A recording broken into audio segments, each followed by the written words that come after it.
Hi guys, welcome back to Greggy CTV and welcome back to the Range Rover project.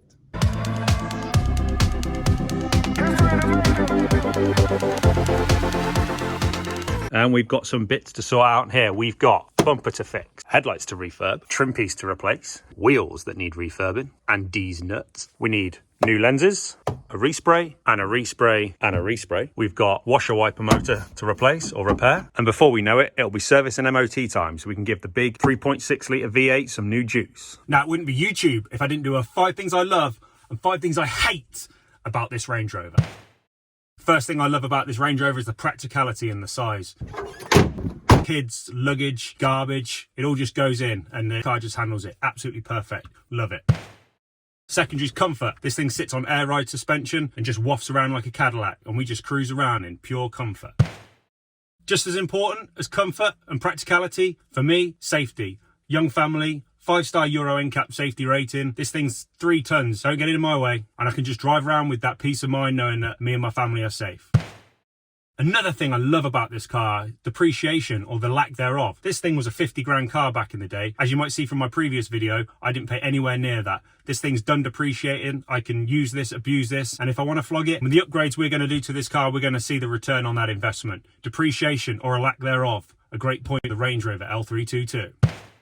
What I love about this car is it brakes. No, really. This thing gives me the opportunity to go back to my mechanical background and enjoy getting my hands dirty again. Now, we're into the hates.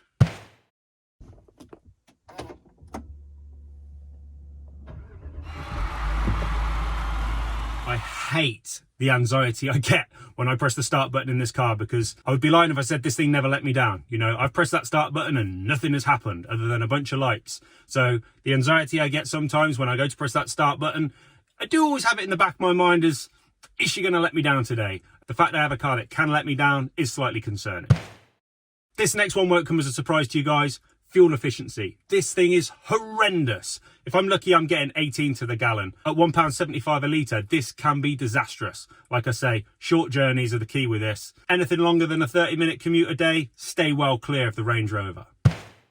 Thirdly is the environmental impact. This thing's got a 3.6 TD V8. Like I've said previously, does around 18 to the gallon. I am concerned about my environmental impact with this car. Luckily, I don't drive it too far and too often. I would also argue that the manufacturing carbon offset of buying an electric car is probably just as bad as just running one of these that's already 10 years old. But ultimately, she ain't good for the environment.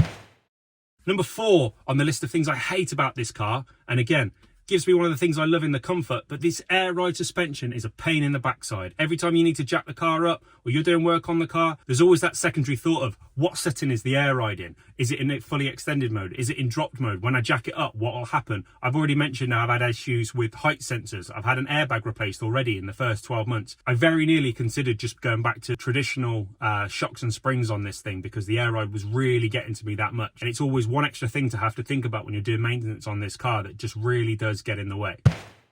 Finally, things I hate in this car. It's old. The media connection is poor. I've mentioned previously I've got my Bovie connector. If it weren't for that, this thing would be stuck back in the early 2000s. I've got a CD player. No one buys CDs. I've got a CD player. Haven't even got DAB digital radio. If I go past a tall building, the radio goes silent. So for me, in the 21st century, in 2022, the media connectivity for this car is appalling. But like I say, I have a shortcut with the Bovie. There should be houses here, not a field. That's one of the things that really lets this car down. So there you have it, guys. 5 things I love and 5 things I hate about my Range Rover project.